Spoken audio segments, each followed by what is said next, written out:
All right, great. So let's start. Hi, everybody. We are here again on our second talk of this 2020 Midwest Grape Grower webinar series that we have. We have two talks today on early season fungicide and planting grapes. And our two speakers today is Annie Claude, an extension educator focusing on fruit and vegetable production at the University of Minnesota, and John Thal, who is the vineyard management at the Horticultural Research Center at the University of Minnesota. So with that, I have a couple of questions, some polls that two questions that we want to start our webinar with. I'm going to put it on up there, and you'll be able to answer the questions, and then we can share the results. I'm going to go ahead and launch the poll. There we go. And so if you could answer these two questions, what state are you calling from today? And then the second question, have you observed frost or freeze damage in your vineyards from this weekend? All right, so I think we're going to stop it here, and I'll share with you the results. Hope that everybody had a chance to vote.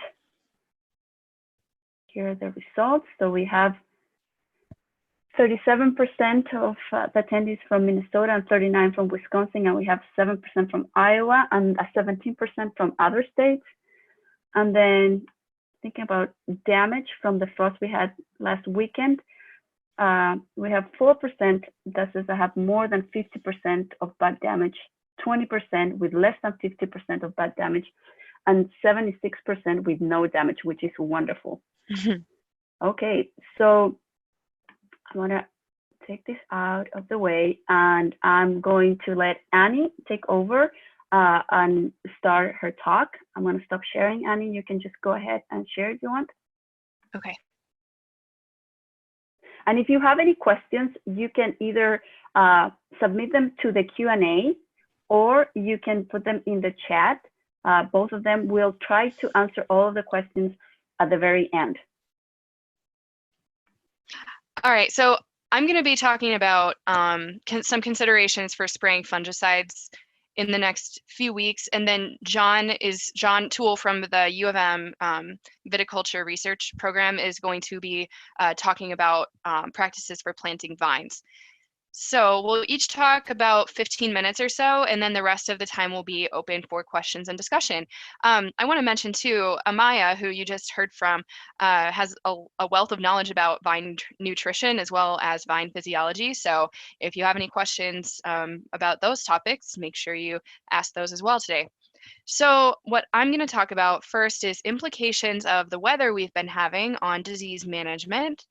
And then I'll show an example spray program, talk about re-entry intervals and some considerations for that. And then I've had a number of growers email me questions about more logistics of spraying, such as reading fungicide labels and finding information on the labels, tank mix compatibility, adjuvants, and mixing order when you're mixing things in tanks together. So I'm going to be going over some of that.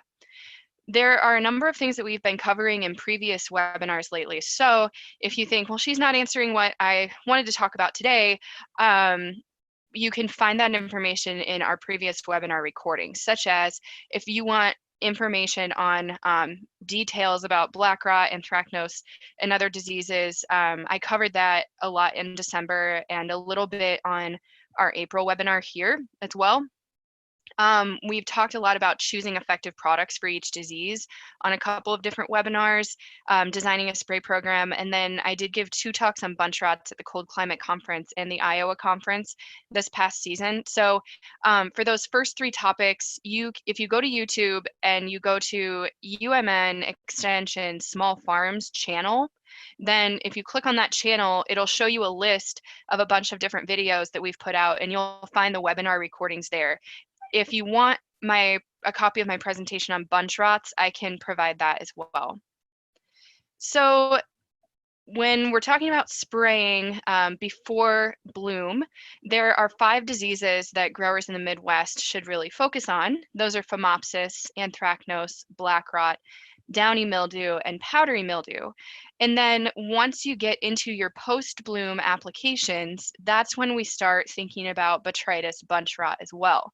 So just keep that in mind when you're thinking about which products you're spraying and what they need to be effective on. All right, so what about this weather we've been having? How is this potentially going to be impacting disease pressure for this season? Well, we can't necessarily predict this 100% because we don't know what the weather is going to be like very well. We just know what the weather has been like. So if we keep having a dry season like this, that can have implications for the diseases that we see and deal with.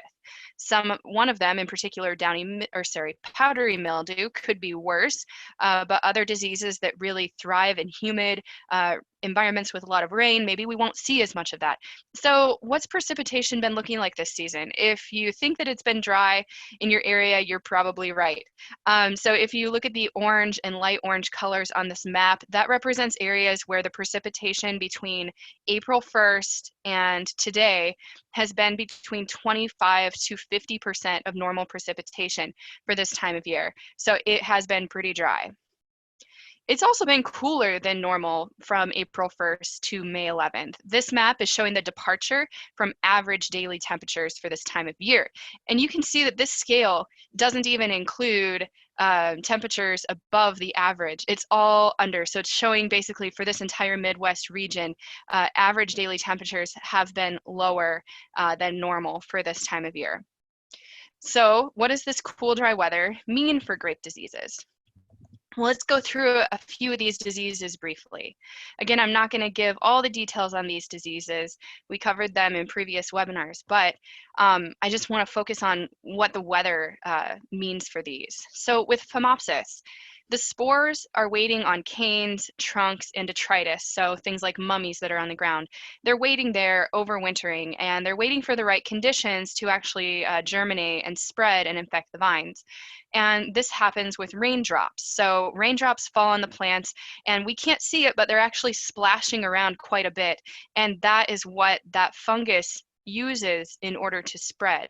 And so they really like rainy conditions, and they really like temperatures that are sort of cool, not too cold, but not too hot either. So 60 to 65 degrees Fahrenheit is that ideal range of temperatures for Phomopsis to spread. That doesn't mean that it can't spread outside of that range, but that's its ideal. So between 60 and 65 degrees Fahrenheit, those leaves only have to be wet for 6 hours in order for Phomopsis to infect those leaves. So that's not very long. If you think of maybe a nighttime rainfall or a day like today when it's sort of misting the whole day, those leaves are staying wet. And if it were up to 60 degrees, there could be some Phomopsis infection at this point. Anthracnose has a much wider range for how it can germinate and spread readily. So that's between 36 to 90 degrees is the range where it can be active. And those conidia, which are part of the fungal structure, they germinate and then they infect when there is rain and there's dew in the springs. This is not terribly different from Phomopsis, but the details about how it spreads are different. But the main take-home message is they both like, fairly wet conditions. The infection is going to happen faster at higher temperatures in general. But basically, another take-home message is the diseases, you're not going to be able to see them right away. So the visible symptoms that you see are showing up between 4 and 13 days after the actual infection occurs. And so this is why, it seems sometimes counterintuitive to newer growers that we're spraying so much in the early season when we don't see diseases yet, but it's really important because they're there. We just can't see the visual symptoms yet. Downy mildew, that range is between 65 to 80 degrees that it really likes. This again spreads through splashing rain and also wind to get from plant to plant. And what happens when it infects is that yellow lesions show up on the leaves. This is where that fungus is getting into the leaves. Those show up between about 7 to 10 days. And then if the infection continues, you'll start seeing white undersides on the bottoms of those leaves. And that happens after warm, humid nights. Powdery mildew, this one's a little bit different. So this one, unlike the others, if we keep getting continual rain throughout the season, powdery mildew actually doesn't like that too much. It does require humidity to spread, but then subsequent rain later in the season can actually impede the spread of the infection of powdery mildew. So what they like is a little bit of rain and some cool temperatures, somewhere between 68 and 77 degrees to get going. But then if it stays wet later in the season, we typically see less of it. So if we have a really dry season with a few small rains, it's possible that we could see more powdery mildew this season. Black rot, there's been a lot of modeling on black rot to see which conditions it likes. And what this chart on the right is showing is how quickly the disease can infect during wet conditions, depending on what temperature it is. So for instance, if it's 50 degrees, it's going to take about 24 hours of wet conditions for black rot to spread and infect. But if it's 80 degrees, it only takes 6 hours of leaf wetness for that infection to occur. All right, so when to do the first spray? This is a review, but maybe for newer growers, I've been getting this question a lot, which is understandable. It's a great question to ask.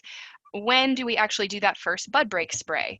Because, the guides say spray between bud break and 5 inches. Well, the reason they give that range is because not all of the vines are going to break bud at the exact same time. And so if you're seeing the leaves just starting to pop out of those buds, that's late bud swell. You're not quite there yet, but that second picture in the bottom, that's what we're looking at for bud break. And so when you see 80% of the buds have broken, that's typically when you're going to want to do that first spray. And again, the reason why we say spray between bud break and 5-inch shoots is for your later bud break varieties or some of the vines that might be in a colder area that just aren't as far along.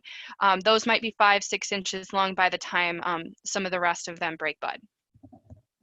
All right, so this is an example spray program. I really want to stress the word example. I am not saying that everybody needs to go out and spray this program. Obviously, for each disease, there are a number of products that you could be going out and spraying. But we do know that manzate or mancozeb is a very important chemistry for us in the early season. It's very common and effective to spray this between bud break and bloom. And so you may be doing, 3 applications of mancozeb, and then mancozeb, however, it does not control for powdery mildew. And so you either need to try to find a chemistry that will impact powdery mildew as well as the other diseases, or you're going to need to add something into your spray mix for powdery mildew. One example is JMS stylet oil. If you are going to be spraying an oil like JMS, you have to think about when you last sprayed lime sulfur. You don't want to be spraying an oil within 2 weeks of when you last sprayed lime sulfur, or it can have negative effects on the vine because it can actually get into the vine tissue more than we want it to. Post-bloom, it's really important to think about rotation, especially when we get into those cover sprays, because fungicide resistance is very real, and we want to make sure that we are rotating fungicide modes of action as well as herbicide and insecticide mode of action, so that we're not getting resistance forming in our vineyards. And so with your cover sprays that you're going to be doing after bloom, think about ways to rotate those while still managing the diseases that are present. Another thing to consider is if you've been seeing a lot of botrytis last year, maybe you want to continue your botrytis control further into the season. If that hasn't really been a big problem for you and you're not seeing symptoms, then maybe you lay off of that application a little bit. It really depends on the situation. Think about the weather and think about how much moisture we've had. All right, so re-entry intervals are something that we haven't talked a lot about on webinars in the past, but it's important to think about this, especially when we think about the activities that we're doing in the vineyard that don't have to do with spraying, such as shoot thinning. Shoot thinning is something we do early in the season between when the shoots are about 4 to 11 inches long. Vines can grow so quickly in the early season that often growers are needing to go out and do their shoot thinning within the span of a few days. So make sure that if you're spraying, you're thinking about when you need to go out and shoot thin so that you're not having to wait 48 hours before you go out if it's that critical time when you need to shoot thin. Other things to think, other operations to plan around are leaf pulling, and then when you're checking fruit for ripeness during veraison and during harvest, of course. All right, so more information on re-entry intervals is in the fungicide table in the Growing Grapes in Minnesota guide. So it lists the REI for a bunch of different products, but also just look at your label to find that re-entry interval as well. Okay, so speaking of labels, I do get a lot of questions such as, what rate should I spray this product? And how much water should I be spraying with the product? Do I need to wear a mask to spray this? If I spray, let's say, an herbicide right now I get a lot of questions in the early season or with new vines, will it hurt my grapes? And can I tank mix one product with another? So all of these are really, really good questions to be asking. The first thing that you should do to get the answers to these questions is to read the label. If you're reading the label and you're still stuck and wondering what the answer is, it's totally fine to reach out to me or somebody else in Extension. If you're in another state, reach out to your state Extension specialist to explain the issue and talk about that. But what I want to do now is I'm going to escape out of this presentation, and I want to go to a couple examples of labels to look at. So for instance, all right, so do I need to wear a mask when I spray? That's a really important question to be asking. So let's go to the Rally label here. And you should be able to find information on personal protective equipment pretty early on in the label. So if we look at the Rally label, it says user safety recommendations. And it talks a little bit about PPE here, but if you want more information on what exactly you should be wearing, scroll down a little bit. There's always a section on personal protective equipment that tells you what you should be wearing for each product. You do not necessarily need to be wearing a Tyvek suit for every product. Really just follow what the label says. There are actually some products where covering your face too much could actually cause more damage than benefit. So make sure that you're following the PPE that the label recommends. All right, so can I tank mix something with something else? This is a question that we get a lot, and it's a very good question. And often the label will say some details about that, but they may say, well, this product is compatible with a lot of different products, but you need to do your own testing to find out. All right, so here's a label for Admire Pro, and I'm combining this with another slide I was going to do in a second because I'm running out of time. Admire Pro, this is an insecticide that some growers use to control phylloxera that's in the soil during the early season. And a question that I got recently was, can I apply glyphosate at the same time as I apply Admire Pro since they're both soil applied?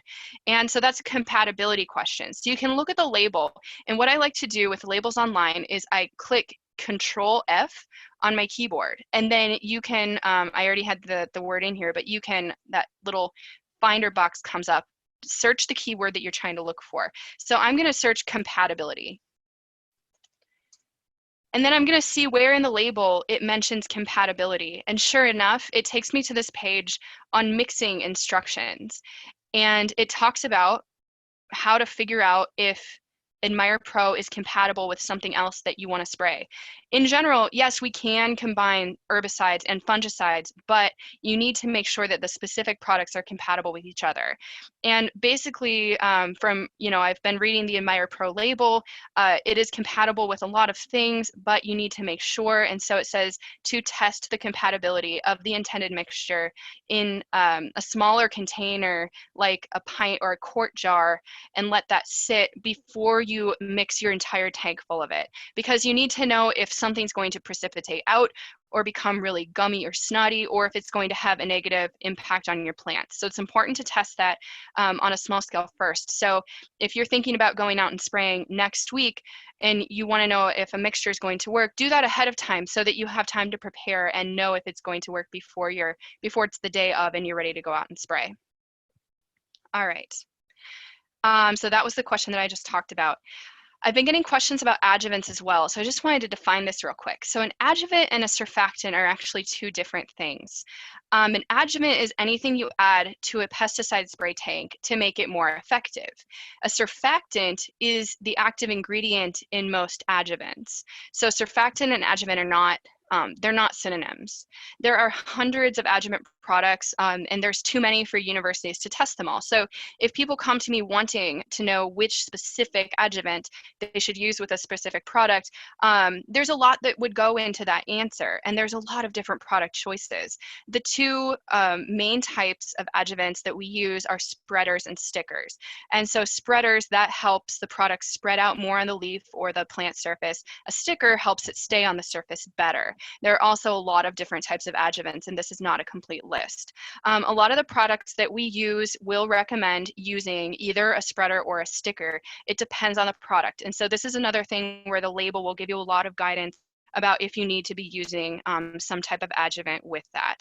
And if you need further guidance, you can come to us in extension to talk about this, but your chemical rep may also be able to recommend some adjuvants if the label says that they are necessary or helpful. The other thing is, if you are going to be mixing products together, a lot of the time it will say that you need either a compatibility agent or you're going to need some type of other adjuvant in order to successfully apply those together. And again, the labels will talk about that. I noticed on the Chateau label, for instance, it doesn't necessarily say that you need to be using an adjuvant in order to combine it with another product, but it says check the partner product to see if that requires an adjuvant. And so if you go to the Roundup label and say, I want to spray Chateau with Roundup, then depending on the type of Roundup you're using, sometimes it will recommend using some type of adjuvant if you're going to be mixing it with another herbicide. All right, so mixing. This is something we could spend a lot of time on, so we're not going to today. There is an order that products should be mixed in, and there's a method called the Wales method to remember what order you should be putting things in the tank. It's important to put a little bit of water in first, and then they say to put in defoamers, compatibility agents, before you get into your wettable powders or water dispensable granules. After that, it's important to agitate and then add your liquids, your emulsifiable concentrates, and then your surfactants or other solutions after, and then add the rest of the volume of water. It's really important to not wait too long to add those wettable powders, or they can have a really hard time spreading through the solution. So those go in towards the beginning. Anyway, there's a lot more information on this online, and this link up here at the top is one that I found does a really good job of explaining this. So since this is a topic that we could spend a lot of time on, we have another poll question that Amaya, if you could pull that up. Okay, so if we were to bring in a chemical expert to do a whole webinar on adjuvants and tank mixing, would you watch it? All right, so it sounds like about 65% say you would, 25% say maybe. So maybe that is something that we can add in later. Okay, so I'm gonna let John go, and then I'll bring up this slide afterwards. We have two upcoming webinars that I wanna mention at the end of today. So John, if you are ready to share your screen, please go ahead. All right, I will try to bring it up here. And share. How does that look? Great. Perfect. Cool. All right. Well, thank you guys for having me today. What we're going to talk about here in a quick sound bite, hopefully, is what we're doing in the month of May in the vineyard, and especially talking about planting. So, okay. So, yeah, May, definitely a beautiful time of year. Not only are the grapevines bursting into action, but you got all the other fruit trees starting to flower, like the pears and the plums, and even the ornamental plants like redbud, and apples are coming on pretty soon. So definitely a lot of things going on throughout the season, and May gets to be one of those crunchy times of the year where so much going on, you just feel like you're divided between everything. So if you're still tying, desuckering is coming up, all that business is starting to happen soon. But down here at the bottom, I got planting new vines, and that's what we want to talk about today. There's other things, of course, going on in the month of May, but we don't have to deal with all of that for sure. So just a quick note, if you do happen to still be tying your vines in May, you really got to be careful about it. You want to get your wires tightened before you're doing the tying, but just realize that those developing buds and shoots are super tender and so easily knocked off. And I know we always get caught every year doing this job during this time of year, but if you have any ability to get your vineyard tied before they actually bud out, it's really good. So here's kind of a vine just ready to go. My only complaint about this vine, I guess, I don't have a stake running to the top of the wire that it could be with bamboo or rebar or something. But otherwise, that's how we hope to have our vines ready for the season. What we do have to consider, though, in May is that frost, and not just for our established vineyards, but if you're going to be planting a vineyard, a brand new vineyard, and you happen to be using tissue cultured vines or vines that have leaves on them, you really got to be aware about those frost dates. So generally, we wouldn't recommend putting vines with leaves on them in the ground until after the middle of May for sure, right? We know we just had this frost event now, and it's pretty dangerous for those young vines. Dormant vines are another deal, so we could definitely be planting those dormant vines earlier, which we did this year. We planted a lot of vines in April already. So what I want to talk about is dealing with a new vineyard planting versus an existing vineyard planting. So in the new vineyard planting, sometimes we're in a situation where we're just establishing a little bit of extra zone in a vineyard, like you see on the photo on the left here. We had prepared the ground in that springtime. It's not that you have to do this. Sometimes it's nice to have the grass already growing, and then you just do a herbicide strip where you want to plant. But nonetheless, if you're doing small scale vineyard planting like this, you can see how we're running a nice straight string line and a tape measure there, and just getting those vines really particularly straight in the row there without any trellis posts for guidance at that time. So this is how we generally do it at the Horticulture Research Center. Of course, there is the ability to do this planting with GPS guided planters and such. So I don't know if everybody's having that ability or wants to do that, but in some cases that's kind of a nice thing to do. You know, you can get really exact planting that way as well, instead of the old-fashioned way. But regardless of which approach you're doing there, you definitely are going to be putting that trellis in later then, so that you can drive down your rows, for instance, during the planting, and then you can establish that trellis system later.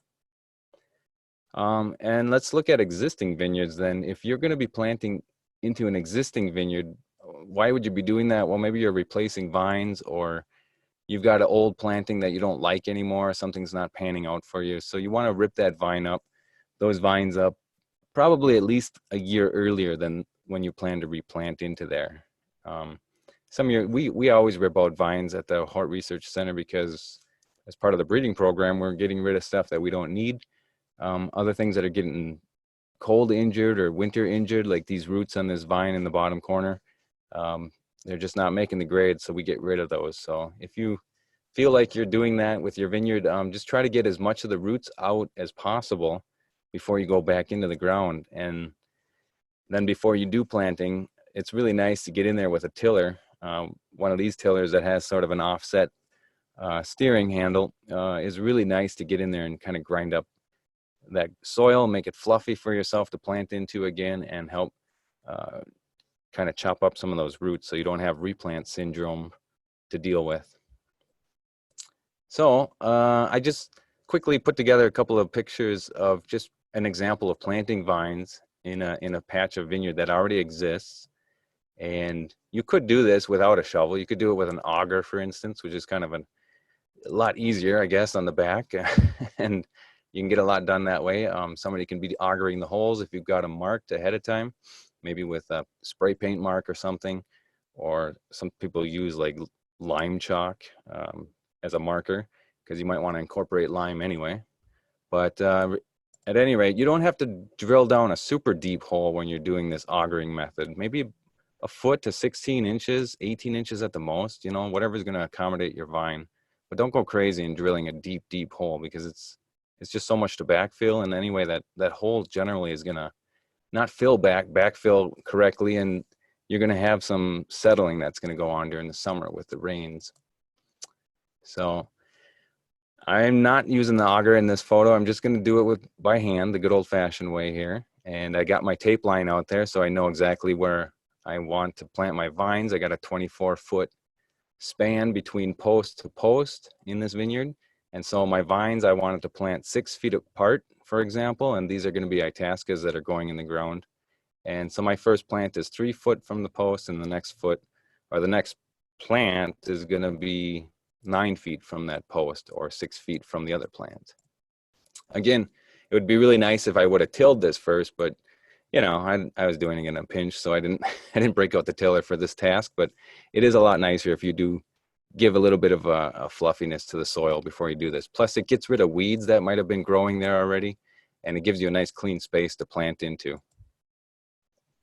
So when you get your vines, dormant vines we're talking about right now in the mail, you get a nice package to open up at home, and you got a lot of vines there sitting. You want to check to make sure that they're wet enough to begin with in their package, and then realize that they do ship you a lot of extra vine generally. You can trim off some of those roots if you want to. I generally do. I take a fistful of the roots, and whatever's sticking out below my fist, or however you think of it there, I prune the rest of those roots off. So I basically have, like 5 inches, 3 or 4 or 5 inches of roots hanging down. So in all directions, then I guess it makes about a 9-inch radius root ball. Here's a smaller vine that I have in my hand, and so I'm trying to leave as much roots on that smaller vine as I can, but I'm still going to trim off a little bit because I don't want to pigtail those long roots into that hole. And even on the top of the vine, you can prune off some of the top part of the vine. You just have to realize what is the old original cutting and what is the new growth that was growing in the nursery. And on the left, that photo has about 10 to 12 buds on there. If we left it that way, I don't need 10 to 12 buds this year. I need maybe 1 or 2 buds this year to grow. So I'm going to leave some options. I'm going to prune it down to about 3 or 4 buds, and then see how that pans out. And we can peel some shoots off as the season grows on here, and we'll see that in a second. But there's my vines now. They're prepped. And then I put an orange little flag on those vines to kind of indicate that's where my soil line is going to be. So essentially, at least half of the vine that you get is going to go under the ground, and then half or less than half is going to be sticking above the ground. So the point is, putting the vines deeper in the ground is better than having them too shallow. So this vine here, you got to dig that hole then to accommodate that particular vine. And I guess I could have put this orange flag a little bit taller or a little bit higher up on that vine, more where that metal tag is hanging on there. But hey, I gotta dig this hole by hand, so I don't want to work that hard. But I do want to make sure that my roots are down there at least 10 to 12 inches down at the bottom of the hole there. And then you can see on the right how it sort of sits in the hole with that anticipated soil height later on. It's really important to get those roots spread out at the bottom of the hole, have enough room down there to spread those roots. And that's why we did some trimming, because I don't want to have a big hole that I have to spread huge roots out into. And then you want to make sure you get really fine soil contacting those roots, so that they have a really good contact, so that the water can start getting into the plant and moving upward toward the top and pushing those buds. So here's that vine with that nice soft soil, and the vine is already situated in that hole. You can notice how deep those roots are. The hole is about 1 foot deep here, roughly. And I put that vine down as deep as I could. I don't hold that vine up in the air when I'm trying to plant it or anything. You don't try to like tease the soil around the roots. You put those roots as deep as you can, and they will make more roots at those other nodes if there are not roots there. So siding on the side of deeper is better than going too shallow, because you don't want your erosion to expose your roots in the future. Here's what it kind of looks like when you backfill it. You leave a little bit of a shallow dish for watering, but you've kind of packed that soil down with your hand as you backfilled it the whole time, leaving no air pockets. And then you remove any tags that might be on the vine, because if there were tags on the vine and you get those under the ground, they may end up girdling your vine in the future and causing those girdling marks, and maybe restricting the growth. And then, of course, importantly, is getting them watered in fairly quickly. You don't have to do it with dormant vines this exact same day if you're doing a huge planting, but within a day or two, you'd really want to get those vines watered in. If they have leaves on, you definitely got to get them watered in on the same day. Here's that second vine now. It's that smaller vine, but it has 2 nodes of roots And there, I put that orange tag now just a little bit higher up on the neck of the old growth versus the new growth. So it's going to be planted in a very similar way. I try to spread those roots out though into 2 tiers as I backfill. So kind of keep that in mind if you want to. And there you go. I guess within a couple of minutes, really, you can get, within 10 minutes, you can get 2 vines planted this way pretty easily. Of course, it's a lot faster when you have a lot more help. So get your neighbors and friends together to do this and have a nice day at it. But 2 vines doesn't go in too hard, right?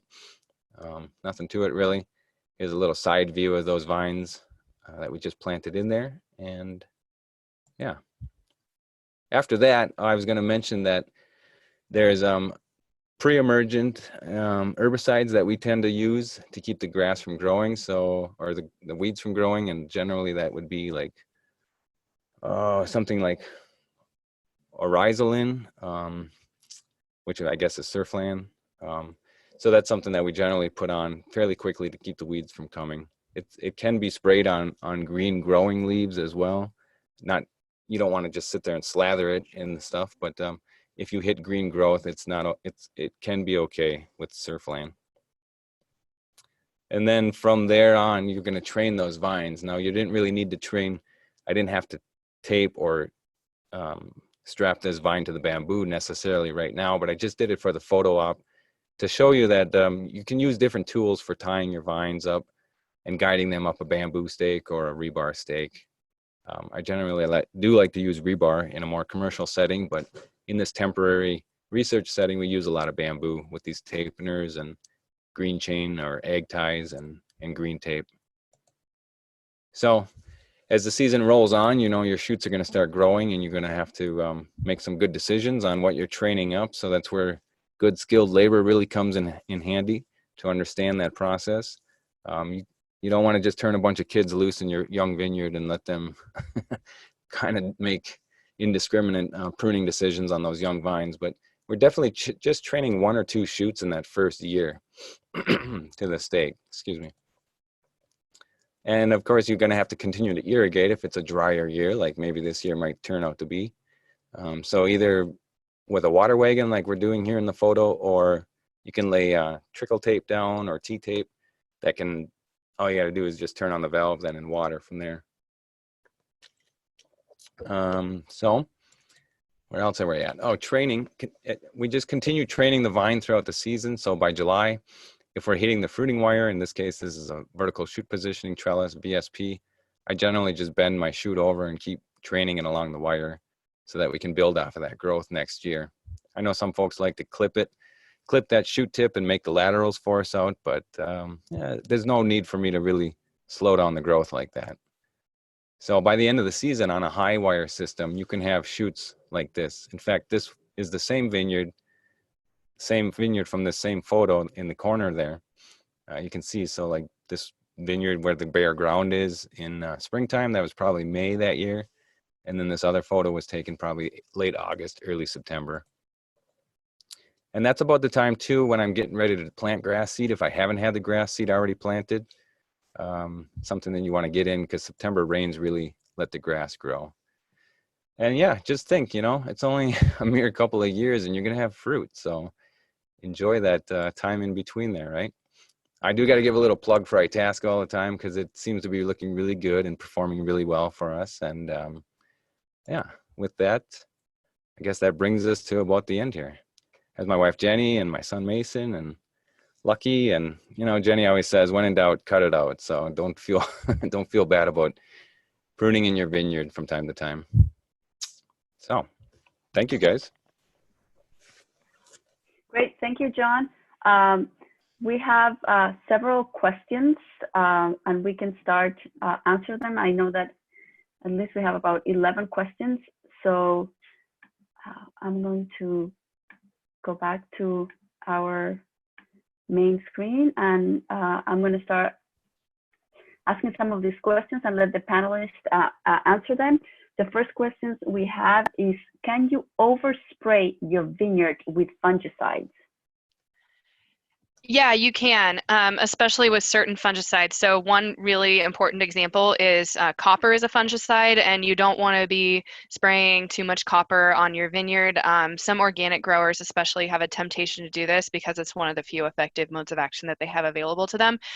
So in general, it's just really important to follow the label recommendations for the rates, and make sure you're driving at the correct speed to actually apply the correct rate per acre and not go over that. Also, if you're applying the same fungicide too often, that's a recipe for fungicide resistance, and that's important to avoid as well. Great. So the second question we have is best method for applying Admire Pro with a 2-gallon tank sprayer.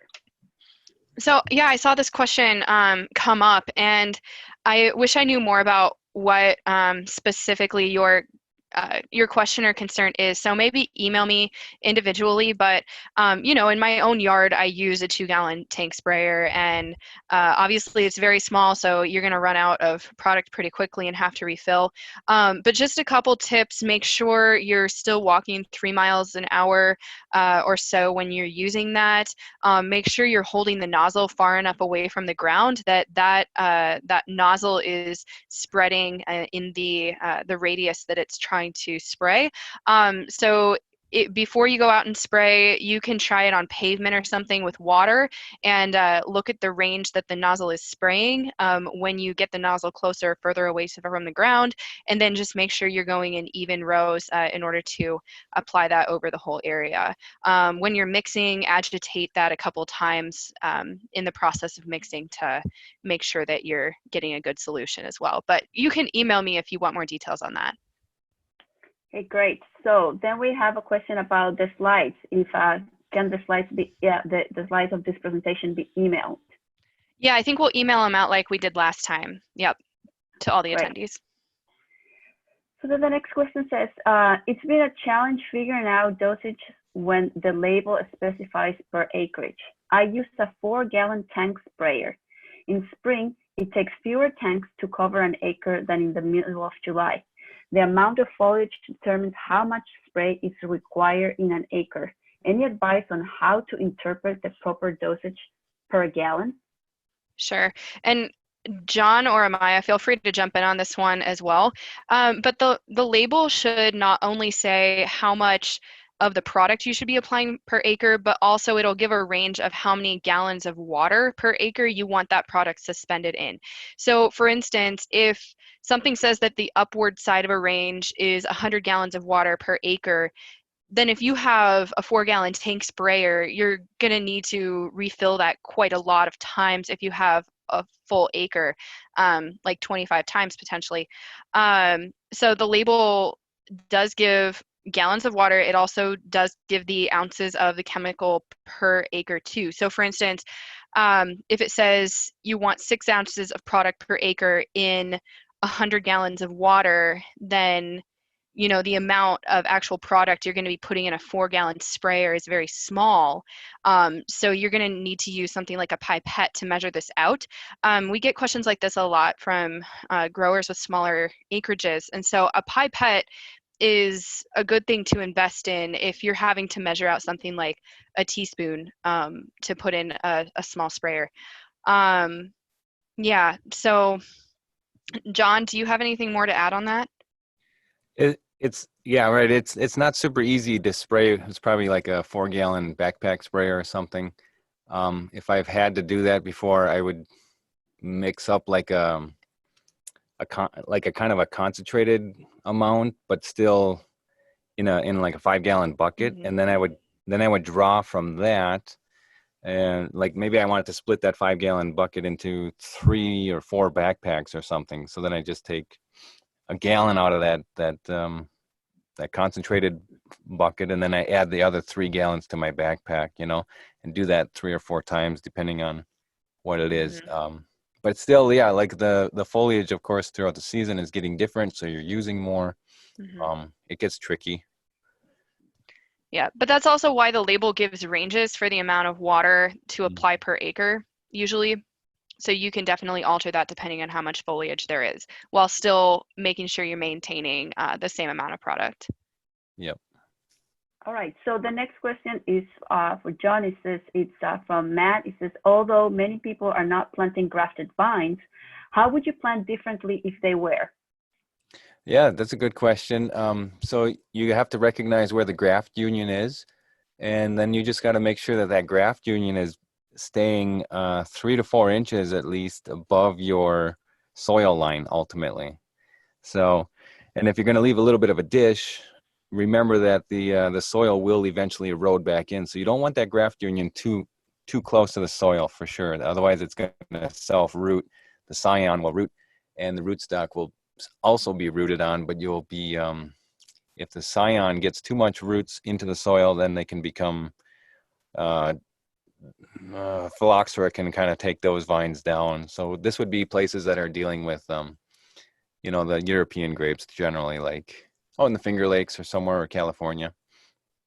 But definitely leave like 3 to 4 inches from the soil line to that graft union distance, okay? Okay, so next one is also about planting. Is Kevin Fowler asks, did I one time hear something about trying to avoid roots of new plants to direct sunlight, or at least minimizing the exposure? Yes, definitely. If you've got dormant vines or even, you know, young vines, you definitely want to keep the roots out of the sun as much as possible, because planting a vineyard could take up to a whole day, you know, whatever you're going to get done. I always keep them in, keep my vines watered. If they're dormant vines, keep them in like a water container, a big bucket of water, or you can bring something along on a trailer that contains a lot of water. Just keep them covered and in that water. Put a tarp over it, for instance. Nice, cool water. They should stay good that way.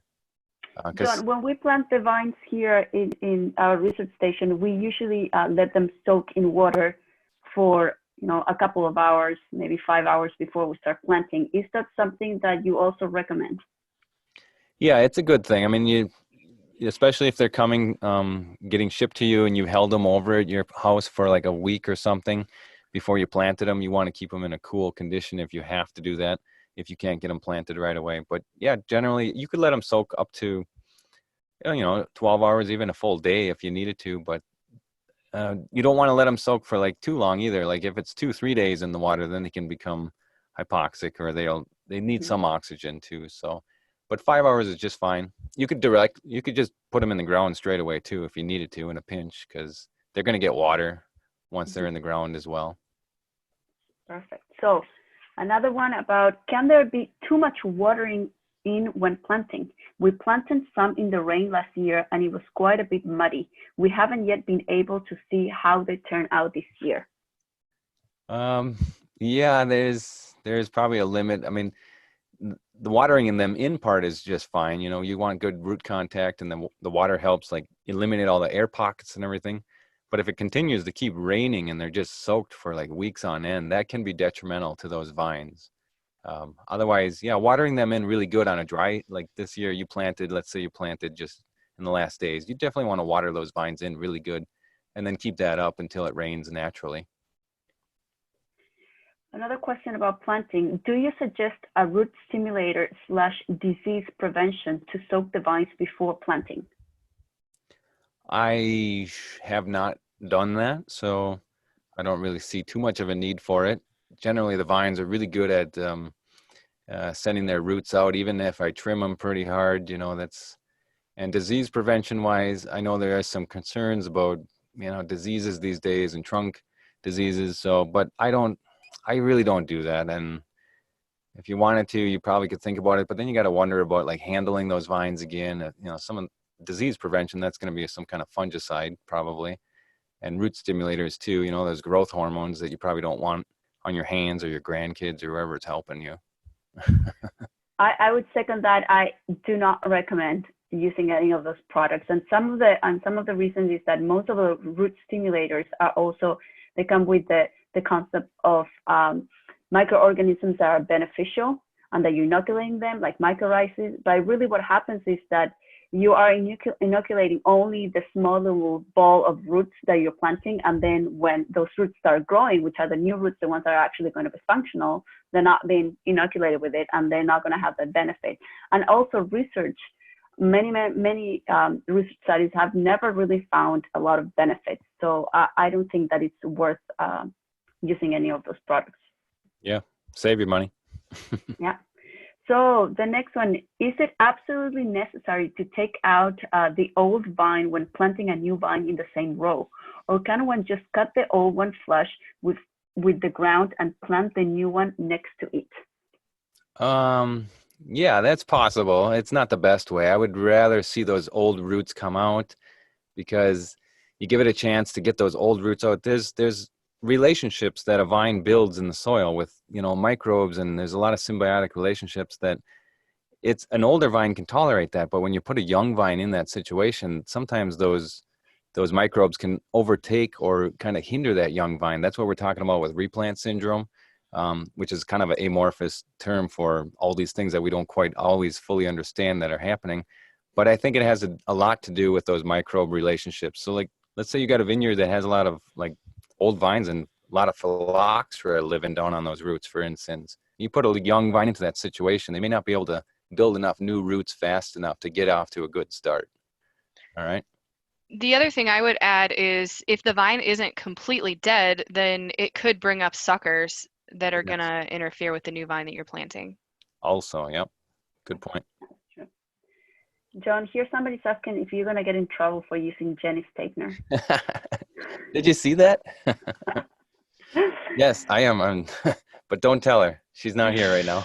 The next question is about grow tubes, whether they're still on vogue. Mm-hmm. I don't know if John and I completely agree on that, and that's okay. I don't really use them other than if they were for a spray tube kind of situation, right? Whereas I think they're pretty useful if you're going to be spraying herbicides, because if you need to spray post-emergent herbicides throughout the season, it's going to be a lot easier to do that without damaging your vines if they have grow tubes on them. Yep, that's for sure. But you probably want to get them off in August or last spraying, so that they're not on over the whole winter time, because they get that greenhouse effect and then they cause a lot more damage that way with, splitting of the trunks and crown gall entering the vines then because of that.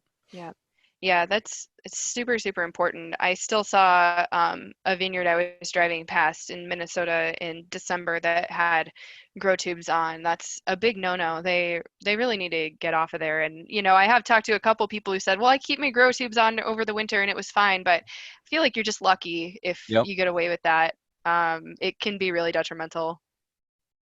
I agree with that. We've been going back and forth about what to do. And this year we're trying something new in the new vines that we're planting at the research station, and we are using a material that is it's called Tyvex. Probably many of you have seen them for construction. You're seeing outside, it's sort of like an insulation material, and we're using that to protect them around. It's much more open than a growth tube, and so it's like more air to circulate, and so we'll see how it works. But our concern was mainly that we have a lot of weed pressure and we're going to have to be spraying herbicides, so we wanted to protect our new vines. Yep, makes sense. So the next question is, do you fertilize the first year? I generally do not.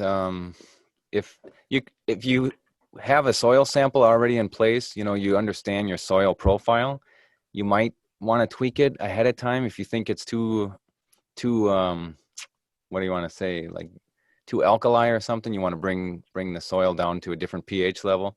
Those are things that you would want to correct before you even planted. But otherwise, I generally don't. The vines are really good at getting the nutrients that they need once they get their roots built, and until they have their roots built, they're really not able to pull up those nutrients anyway. So I would second that. I think that if you don't see active growth, that means that those roots are really not really functional and they've not been spraying and you don't have new root growth.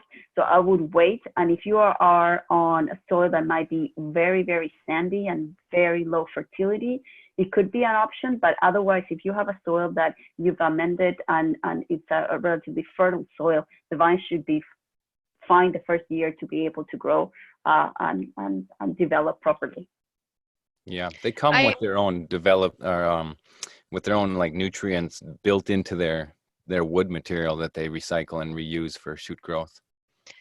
One exception that I've seen is a vineyard that was planted last year that was showing a lot of yellowing on the leaves in the first couple months after it started planting. And it could have been a nitrogen deficiency. It was a pretty low organic matter soil.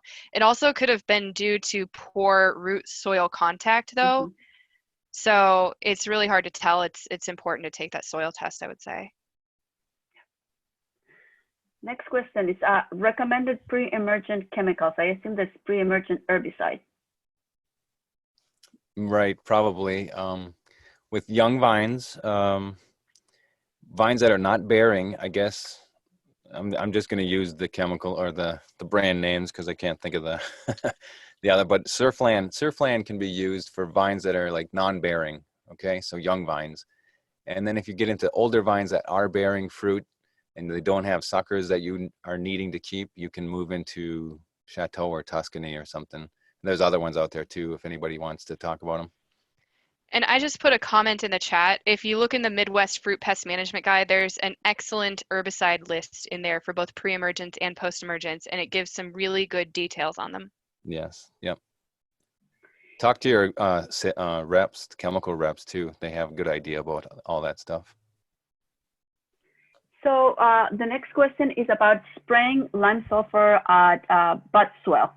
Is it too late when you get to see the buds already swelling? Yeah, lime sulfur is only labeled for dormant and bud swell. So if you're in late bud swell and you start seeing green coming out of the buds, then it's too late to spray lime sulfur. Yep, it is. There's a question about using wood chip mulch between plants rather than pre-emergent herbicide for weed prevention. And I can answer my experience with that. It does work when you apply the first doses of the mulch just to cover the weeds. The problem is like over time, what's going to happen is that more perennial weeds are going to be developing. And with that, you're still going to have to do eventually some applications. Also, that wood mulch, when it breaks down, it releases a lot of nitrogen, which encourages also weeds to develop there. And so spraying herbicides, post-emergent herbicides is going to be needed to control them.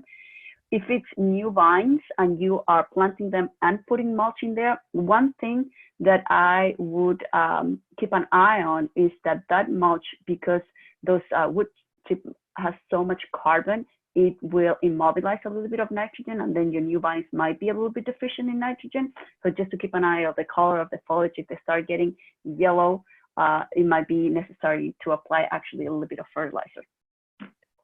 Hey, Amaya, can I jump in real quick? Yeah. We're going to keep answering questions, but since it is 2 o'clock, some people might start filtering out, and I want to catch you before you do that with 2 quick evaluation questions. Can I post those real quick, Amaya? Absolutely. Okay. All right, so we'll just keep these up. Please answer these questions while we keep going through the Q&A. These evaluation questions help us keep doing things like this, because then our universities see that that they're important. So anyway, carry on.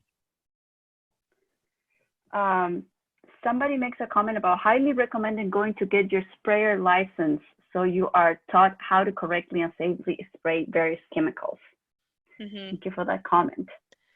Yeah, super important. Even if you're not spraying restricted use pesticides that do require you to take those classes, they're so helpful. Everybody should be taking those.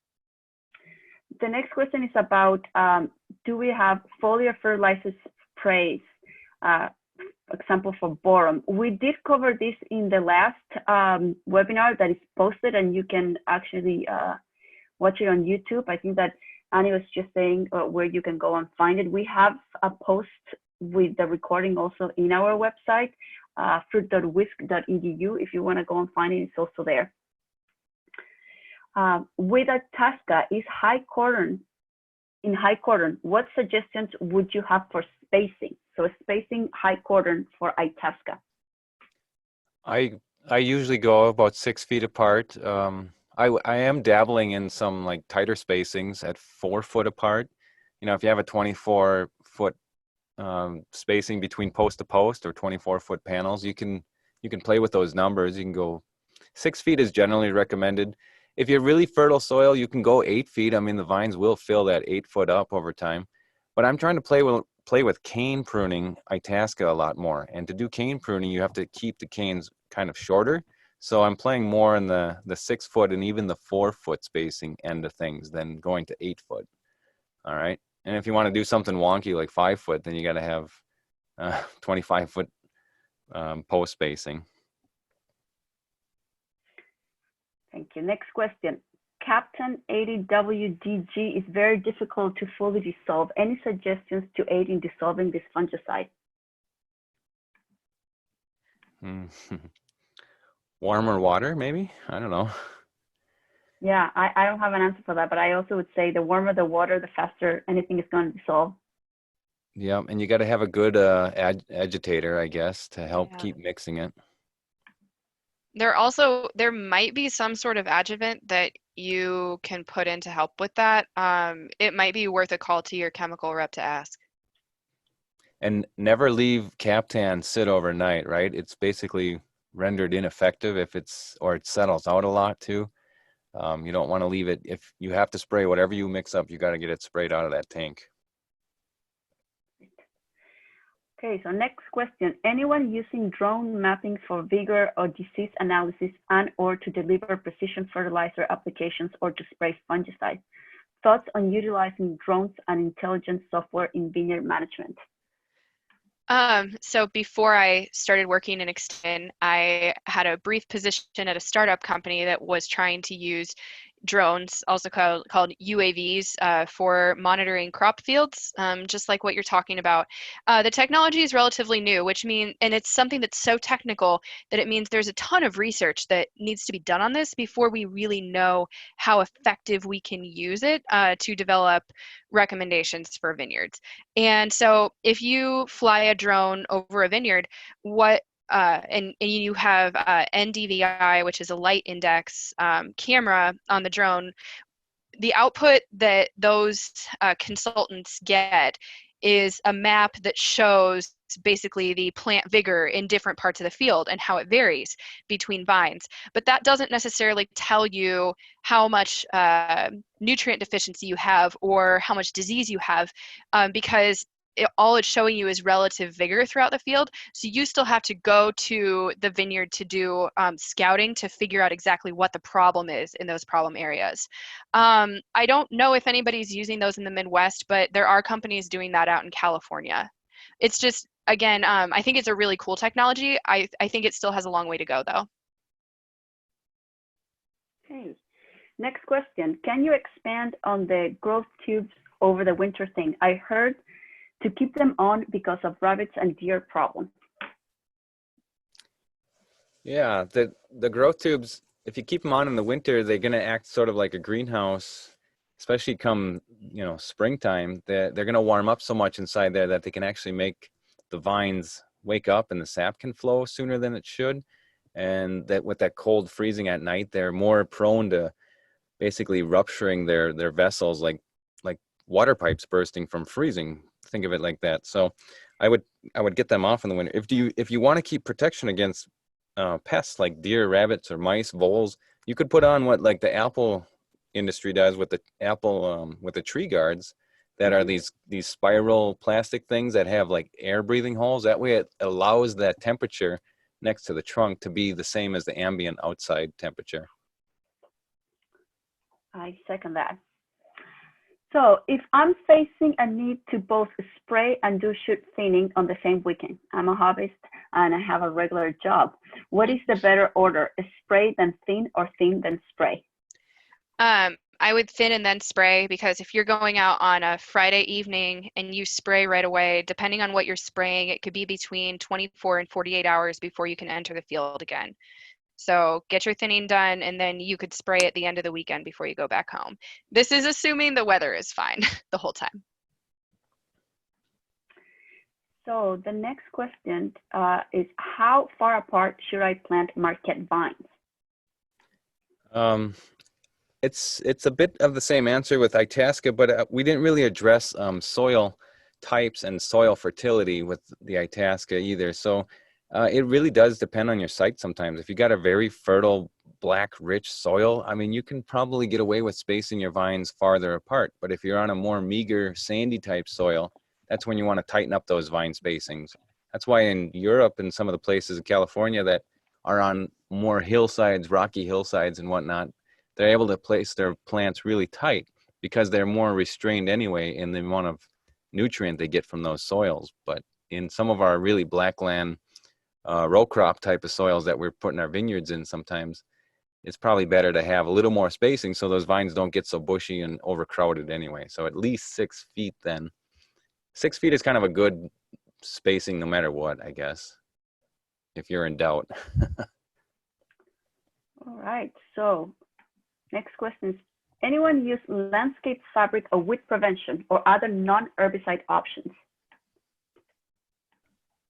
I mean, yeah, some people are. It's pretty rare to use landscape fabric, but I've seen it in a few places like organic orchards that I visit. Another thing, if you don't want herbicide strips, if your vines are mature, then you can plant a cover crop underneath the vine rows. That was what my master's research was on, and Amaya has a lot of experience with that as well. Like a short creeping red fescue or something like that. Some growers also just let the natural vegetation grow within their rows and they mow it or use a weed whacker to manage that. But don't do that on new vines. New vines are really not good at competing with weeds. So with new vines, it's really important to keep those weeds out for the first couple of years. And I'll add a little bit. The biggest thing I saw, especially this past year again, was the mice and voles really, really pack in your vineyard when you have a cover right up to those vine trunks. That's probably the biggest danger about having a cover permanently. Otherwise, there are like people use grape hose, like you can do a mechanical undercutting of an older vineyard again, not on a young vineyard where you're going to cut all those roots, but those are options. Yeah, I would say that also with the weed net, I know of many growers that have had a lot of bulb problems, so that's an issue using those. Okay, so aside from herbicide use, do growth tubes provide other benefits to the plants? Do they impede growth via less photosynthesis? Who wants to answer? Amaya, do you know of any studies where they've specifically looked at light inside the grow tubes? No, I've never heard that could be an issue. I think that the biggest benefit is just to protect them from the herbicides. I think they're going to get enough light and they're going to be able to, develop shoots long enough. Probably the internodes are going to be a little bit longer if there's a little bit less light, but I don't think that is going to be an issue. If you have long grow tubes, tall ones, they make the vines etiolate or kind of climb out of there faster, and their cell elongation is that much longer. So you have big, long, lanky internodes inside the tube, and then when they get out, it's a marked difference. And sometimes that is enough to hinder those vines in the future again. So if you're going to use grow tubes, I would also recommend keep them on the shorter side. Like 15 inches is probably a lot better than 30-inch grow tubes. Okay, so next question. I started using rainwater for spraying. I'm convinced that a paint mixture on my cordless drills helps get proper mixing. Oh yeah. My well water is extremely hard. Yeah, I remember you talking to me about that, Kevin. Okay, so just a comment about people really enjoying the webinar and the answers. Okay, so we have here another comment that says, I have used wood chip mulch for 30+ years on various woody plants, including grapes at 3-inch max depth. It's important to not pile it against trunk wood to prevent basal decay. I let recently fresh chips sit in a pile about 12 months before use. Dr. Brian Hadelson, aka Dr. Death, did a study approximately 15 years ago saying chips should sit to avoid transfer of pathogens such as verticillium wilt from fresh chips to your plants. Okay. Cornell has had some success with UV light to control powder mildew. Haven't seen a publication paper as of yet. Any thoughts from the speakers? I don't know. I don't have any experience with it. I know what study you're talking about, and I know they've been presenting at conferences, but I haven't been into any of those, so yeah, I'm not sure on an update. Yeah, I've also seen the research, but I haven't seen a paper or any webinars or any information that they have been passed to the growers. So the last question that we have is, there was mention of a future webinar in which you would discuss bugs like Japanese beetles and how to address them. Has that been finalized yet? Yeah, I've been sharing my screen. Can you see that? Yes, we can. Okay, so on my screen, I am showing that we have 2 webinars coming up. June 16th, that's when we'll talk about Japanese beetles, as well as canopy management. So Christelle can, she'll be talking about JB, but you can also ask her about other insects as well. And then Amaya will be talking about canopy management. Like, what are you going to talk about? Shoot thinning and leaf pulling? Yep. Okay. Shoot thinning and leaf removal. And then July 29th, we have one on preparing for harvest and spotted wing Drosophila. Perfect. I think we answered all the questions. I just want to, wrap up and say thank you to John and to Annie for sharing all that knowledge with all of us. And stay tuned for future webinars. Annie, where is this going to be posted for the growers to be able to go to listen to the webinar and get the information that was shared today? So it'll be posted on the U of M Small Farms YouTube channel. So if you go on YouTube, you search University of Minnesota Extension Small Farms. It's we always post everything there. But I also send the recordings out to everybody who registered for the webinars. Wonderful. Well, thank you very much to everybody. Yeah, thank you for having me. Take care. Thanks. Bye. Bye.